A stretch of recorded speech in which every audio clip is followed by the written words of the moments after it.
Jasmin, wenn du die Spielweise im Tennis am Anfang deiner Karriere mit der Spielweise am Ende deiner Karriere vergleichst, was hat sich da verändert? Es hat sich wirklich einiges getan.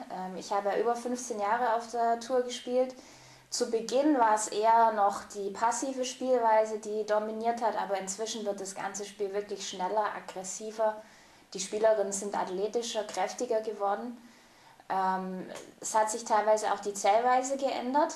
Inzwischen gibt es ja auch die Decision Points im Doppel oder den Match Tiebreak, der teilweise auch bei uns in der Verbandsrunde angewendet wird. Und deswegen spielt natürlich der mentale Bereich auch eine ganz große Rolle.